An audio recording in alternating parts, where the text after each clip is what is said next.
डर ये एक ऐसी फीलिंग है जो हम सभी के अंदर होती ही होती है किसी ना किसी चीज़ को लेकर।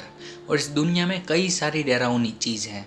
उसमें से एक डरावना क्रिएचर है क्रोकोडाइल, जिसको लेकर हम सभी के मन में कुछ ना कुछ डर होता ही है। हालांकि कुछ ब्रेव लोग इससे डरते भी नहीं है, लेकिन ये क्रिएचर दिखने में ही इतना ज़्यादा डरावना होता है। और कई सारी हॉलीवुड मूवीज़ में भी इस क्रिएचर को एक डेंजरस और बीस्टली क्रिएचर के रूप में दिखाया है। लेकिन क्या हो अगर मैं आपसे ये कहूँ कि एक ऐसा क्रोकोडाइल जिसने हमेशा के लिए वेजिटेरियन होने का फैसला कर लिया था और वो आज भी वेजिटेरियन ही है, तो क्या आप मेरी बात का विश्वास करेंगे?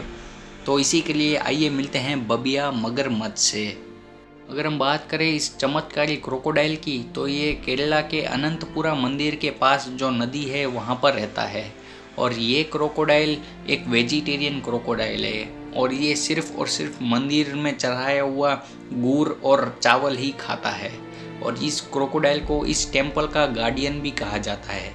और ये क्रोकोडाइल पिछले 70 ईयर्स से यहाँ पर स्टे कर रहा है और ये एकमात्र ही क्रोकोडाइल उस लेक में रहता है।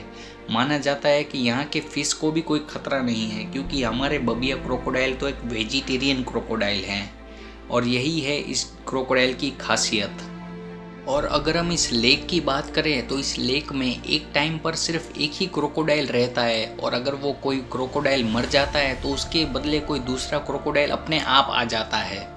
और सबसे बड़े मिस्ट्री की बात तो ये है कि इस नदी के आसपास कोई दूसरे क्रोकोडाइल भी नहीं रहते। तब एक क्रोकोडाइल के मरने के बाद कोई दूसरा क्रोकोडाइल अपने आप कैसे आ जाता है?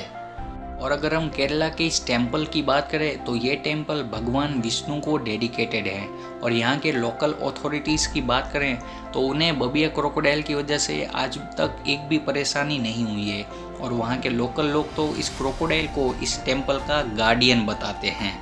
अगर हम बबिया क्रोकोडाइल के ओरिजिन की बात करें तो माना जाता है कि 1945 में उसी लेक में रहने वाले किसी और क्रोकोडाइल को एक ब्रिटिश ऑफिसर ने मार दिया था। और ऐसा करने के बाद वो ब्रिटिश ऑफिसर मिस्टीरियसली किसी स्नेक बाइट की वजह से मारा गया और बाद में उसकी डेथ के बाद अचानक से बबिया क्रोकोडाइल एग्जिस्टेंस में आ गया। और तब से ले तक के अब तक ये क्रोकोडाइल इसी लेक में रहता है। और ये कहाँ से आया पक्के तौर पर किसी को नहीं मालूम, लेकिन ये कहानी वहाँ के लोकल अथॉरिटीज़ कहते हैं। और ये क्रोकोडाइल दुनिया का एकमात्र वेजिटेरियन क्रोकोडाइल है जो सिर्फ राइस और जैगरी खाता है, वो भी मंदिर के पुजारी के द्वारा चढ़ाया गया। तो ये थी बबिया क्रोकोडाइल की इंटरेस्टिंग स्टोरी। अगर आपको भी लाइफ में कभी एक बार अनंतपुरा टेम्पल विजिट करने का मौका मिले तो आप इस क्रोकोडाइल को ज़रूर देखना।